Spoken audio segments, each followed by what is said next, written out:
Okey tuan-tuan, saya nak cerita. RON 95 akan diapungkan. Okey? Ini saya cerita awal dululah. Ya, subsidi RON 95 akan ditarik balik.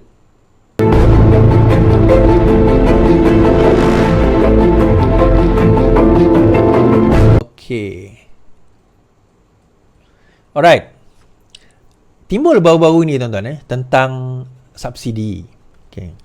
Ada yang mengatakan bahawa subsidi ni akan dihapuskan. Habislah kita. RON 95 akan diapungkan. Sebagaimana kita bukan tak pernah mengapungkan RON 95. Kita pernah apungkan RON 95 iaitu pada 2000 berapa 16 kot. Pada zaman Najib memerintah dahulu kita pernah apungkan RON 95 dan 97. 97 memang sampai sekarang diapungkan lah. Tapi 95 kita pernah apungkan sehingga RON 95 naik RM3 lebih. Okey tuan-tuan, saya nak cerita.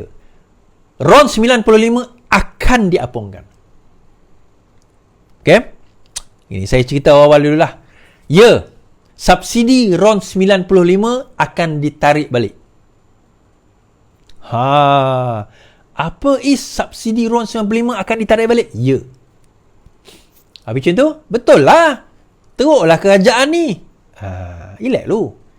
Kan? Itulah masalahnya korang ni. Korang baca heading je. Korang tak baca habis. Korang dengar setengah je. Korang tak dengar habis.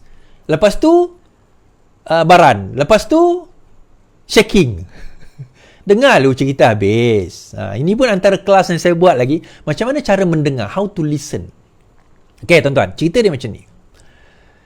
Subsidi itu akan ditarik daripada maksudnya RON 95 akan diapungkan. Ini cadangan Saya tak tahu final draft kerajaan bagaimana, tetapi cadangan dia sekarang ini subsidi akan dihapuskan daripada RON 95. Now, bila subsidi itu dihapuskan, erti kata lain RON 95 dan juga diesel, dua-duanya tidak ada subsidi langsung. Bermakna semua kita, seluruh rakyat Malaysia, warga asing, orang kaya, orang miskin, warga asing, orang di sempadan Singapura, Thailand, Singapura, Thailand dan juga sewaktu dengannya akan membeli berdasarkan harga apungan, harga di pasaran. Namun begitu, berdasarkan sistem padu ini, maka rakyat akan diberikan bayaran ataupun mekanisme penyasaran subsidi direct kepada individu. Direct kepada individu tersebut untuk dapat subsidi tersebut. Baik, macam mana mekanisme, bagaimana? Ada yang kata tunai, ada yang kata kad. Itu mekanisme itu kemudian. Dan dia takkan berlaku dalam bulan puasa raya ni, takkanlah. Dia selepas ini akan berlaku.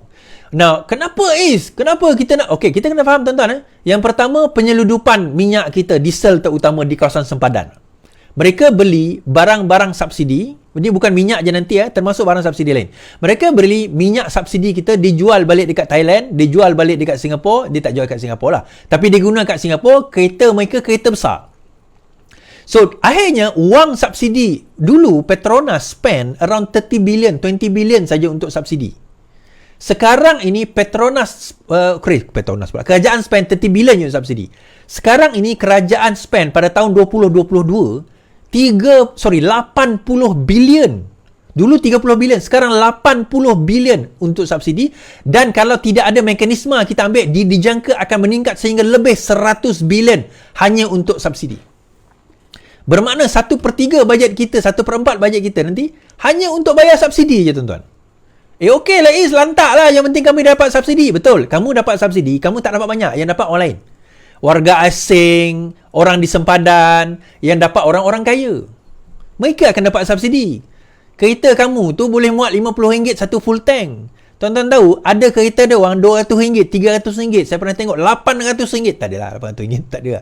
RM300-400, RM200-300 full tank. Bukan satu kereta, dia ada banyak kereta sebab dia kaya. So, diorang akan dapat lebih subsidi, tapi padahal dia orang mampu je bayar harga tanpa subsidi. Tapi diorang yang akan dapat subsidi. So, siapa yang kena menanggung? Kerajaan. Okey, ada satu argument kata, dan saya dengar ada satu podcast tu lah, dia kata, bukankah minyak kita ni kita jual? Sebenarnya minyak Malaysia ni adalah minyak yang berkualiti tuan-tuan. Minyak Malaysia adalah minyak berkualiti, nama dia Tapis. So tapis ni kita ekspor, kita tak buat kat dalam negara. Kita ekspor sebab kualiti dia tinggi. Minyak yang kita guna tu kita import sebab minyak tu murah. So ada perbezaan. Ada untung lah, senang cerita. Namun begitu, untung tersebut dulu bolehlah cover subsidi, sekarang tak boleh. Untung tu 35 bilion. Petronas bayar kepada kerajaan 35 bilion. 35 bilion Petronas bayar kepada kerajaan. Daripada segi maksudnya royalty, emolument, bayaran lah. Daripada segi minyak itu saja. Tetapi bajet kita untuk subsidi sekarang 80 bilion, 35 bilion tu tak boleh cover. Dan majority, saya boleh kata, dia bocor kepada warga asing, orang kaya dan juga orang-orang lain yang mana tak sampai kepada rakyat yang sepatutnya. And that's why sekarang ini kita dah mula melihat mekanisme B80. Dia ada B80, dia ada T20, T20, B80. So B80 ni adalah mereka yang dulu dalam kalangan B40 dan M40. Dipanggil B80 sekarang ni. 80% bottom 80%. So bottom 80% ni dilihat bagaimana nak menyasarkan bantuan itu kepada mereka. Bagaimana nak menyasarkan dana itu kepada mereka supaya, contoh kalau orang di sempadan masuk ke dalam negara kita, dia nak beli minyak. Alah, tak dia lah.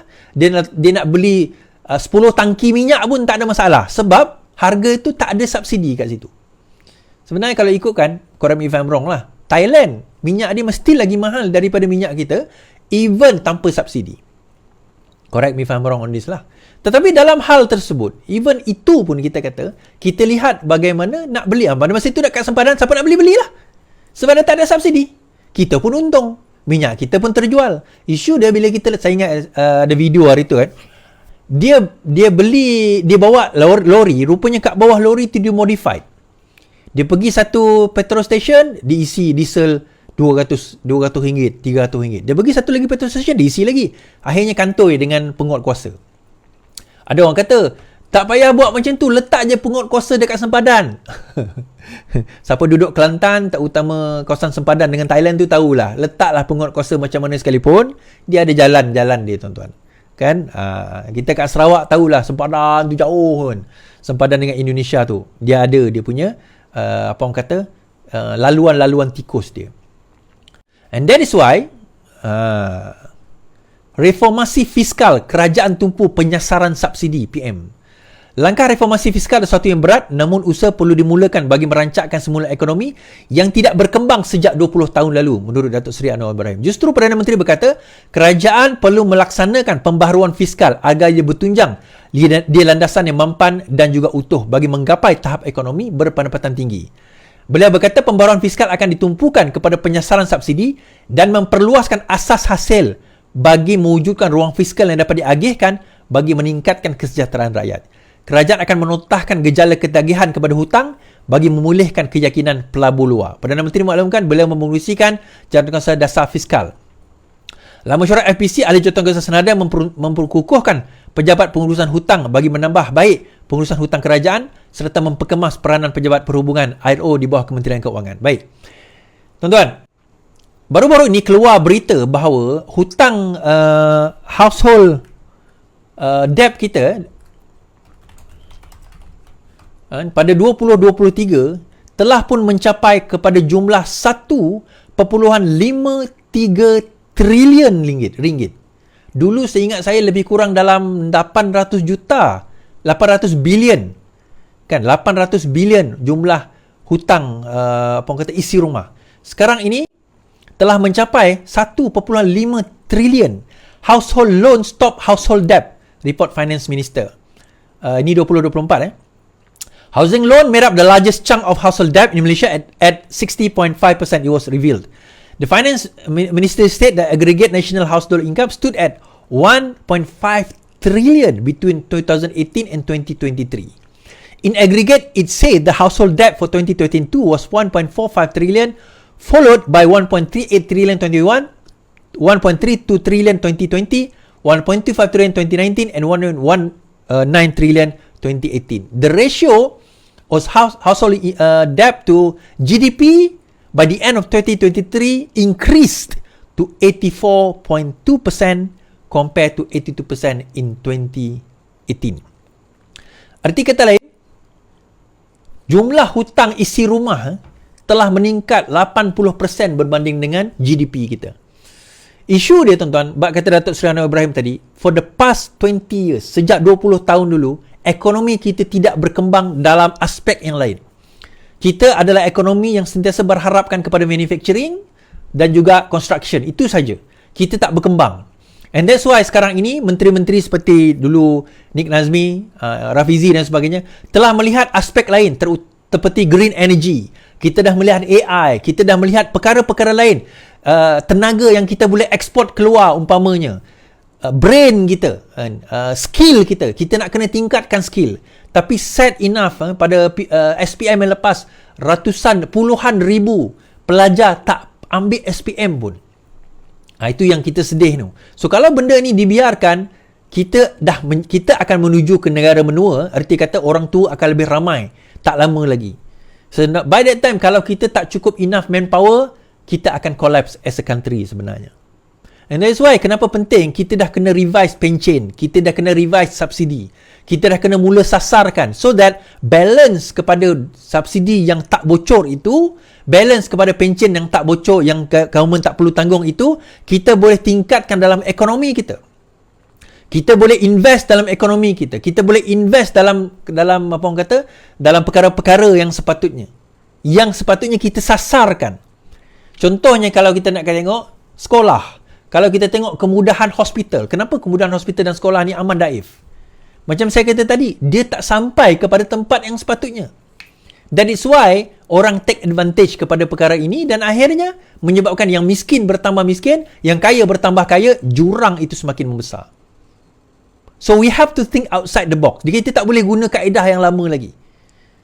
Kita tak boleh guna lagi kaedah yang lama. We have to think yang lain dah daripada kaedah-kaedah yang lama. Lain dah daripada kaedah-kaedah yang lama.